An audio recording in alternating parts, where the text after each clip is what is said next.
sì. E poi un po' l'atteggiamento, cioè quello che pensiamo tutti di fronte a questi casi qua è, ma se il paziente si è ridotto così, magari un bruxista, se si è ridotto così, che fine faranno i restauri che facciamo noi? Perché uno dice, cacchio, cioè io gli limo 28 denti, faccio 28 corone, ma come ha rotto i denti, rompe le corone. Cioè, come, cosa Ecco, dobbiamo questo pensare? ecco, è per quello che, come dicevi tu, uno ha paura, giustamente uno coscienzioso di trattare e gestire questi pazienti, soprattutto quando sono giovani.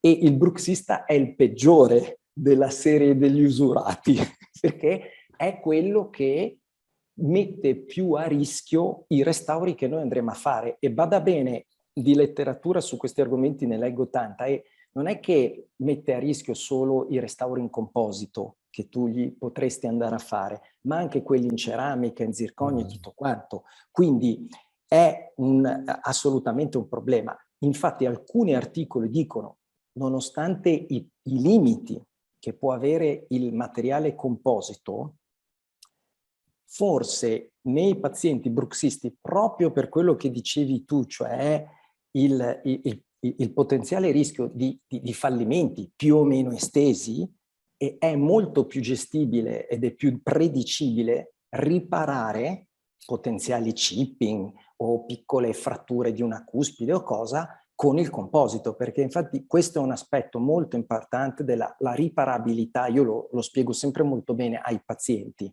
perché come giustamente dicevi tu, si è consumato i suoi denti e può assolutamente fare la stessa cosa con i restauri, e quindi ci vuole anche un qualcosa da dire: come posso reintervenire senza dei danni biologici importanti? E in tanti articoli c'è appunto scritto che il composito in questo senso è migliore della ceramica o della zirconia. Ecco, poi ha dei limiti, chiaramente, per quello che spesso è meglio integrare diversi tipi di restauro e diversi tipi di materiale all'interno della stessa riabilitazione. Sì, Magari però poi ne possiamo comunque, parlare. sì, sì, comunque, cioè, però un conto è ti rompe un intarsio in ceramica, ti rompe una corona in ceramica, che lì non è che c'è tanto da fare, devi tirare via. E E mentre rifare. ti rompe un intarsio in composito o un tabletop, cioè un intarsio solo occlusale in composito, monti la diga, 45 minuti, hai E ripari. sistemato, insomma, non è la Assolutamente fine sì. del mondo, insomma. Ma infatti io ai pazienti dico sempre, gli do un po' come faceva qualche anno fa la Toyota, 3 anni, diciamo, e io lo dico O quando gli 100.000 presento, chilometri. quando gli presento il preventivo, gli dico già: guardi che lei appunto ha rovinato i suoi denti che madre natura ha fatto, io sono molto meno bravo di madre natura e quindi quello che lei succederà, salvo lei non vada ad aprirsi un bar alle Maldive, che allora non bruxerà più probabilmente, ma se lei continuerà a bruxare, è vero che le daremo un bite e tutto quanto, che lei dovrebbe portare tutte le notti in compagnia bella, ma se lei romperà qualcosa, che succederà? Nei primi 3 anni è in garanzia. Dopo, comunque, queste riparazioni alle quali accennavi tu avranno un costo e potrà succedere. E però è un costo gestibile sia in ordini di tempo, 45 minuti, giusto, e in ordine di costi economici, perché te lo fai pagare una riparazione di una cuspide, di una cresta marginale, Sì, sì, sì. come un'ottorazione. Quindi è gestibile. In più, se gliel'hai detto prima, Cioè, una ci può stare. manutenzione ordinaria, insomma. Bravi, e in questi casi c'è più manutenzione che un caso Mm, convenzionale dove non c'è mm. usura. Quindi Poi la non so, ma manutenzione qui c'è. cioè, ti è mai capitato di rimuovere una corona in zirconio? Cioè, o peggio, un intarsio in dissilicato, a fresarlo via, cioè, cioè, alt- Ben cementato, sì, sì, sì, è sì, una bella esperienza, cioè, te è lo una bella ricordi. esperienza, bellissima esperienza. No, no, sono totalmente d'accordo con te. E l'intarsio cementato adesivamente peggio ancora della corona È in durissimo da zirconio. fresare, è Sì, durissimo. Poi sì, devi sì, sì, sì. spingere perché se non spingi non vai giù. Cioè, mi è capitato Vabbè. recentemente di dover togliere un intarsio, ma cavolo, poi stai lì.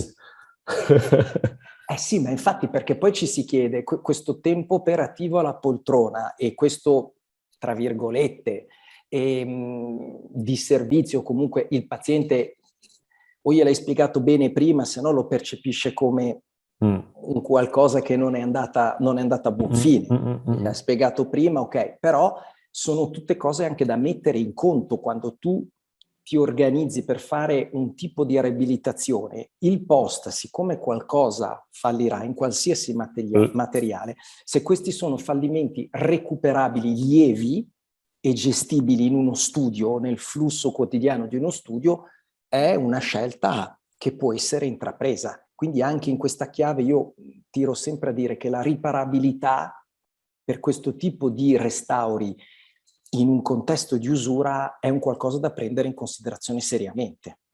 Ah, sì. Ma poi anche il fatto, cioè, a parte che ovviamente, come dicevi anche te prima, i pazienti oggi quando gli dici limare un dente già cominciano, cioè, non è come una volta che dici, vabbè, limiamo sti denti. Oggi si sono informati su internet spesso da qua. Sì, è vero. Cioè, oggi quando gli dici limare un dente cominciano già a storcere. Se gli dici che lo devono anche devitalizzare, poi togliere il nervo, lì allora gli si accendono tutti i campanelli ed è vero. Però anche cioè, all'atto pratico nostro che dobbiamo lavorarci su questi denti, cioè limare i settimi superiori, limare i sesti inferiori, cioè non è facile. Cioè è molto più facile improntare e aggiungere. Cioè, proprio, certo. Cioè ci scegliamo proprio anche la strada più difficile a volte, vero? No? Vero, assolutamente. Vero è che una volta che hai preparato i denti, il dentista gli piace molto l'aspetto dell'indiretta, ok? Cioè quindi della restaurativa indiretta, che comunque non è semplice cementare un intarso, è molto più semplice cementare una corona completa in zirconio o in metalloceramica piuttosto che un intarso con tecnica adesiva, devi montare la diga e tutto quanto. Però in effetti andare no prep quando è possibile, dove è possibile, non sempre lo è, ma è sicuramente un qualcosa di più semplice, più veloce anche. Mm-hmm. E comunque predicibile. Sì.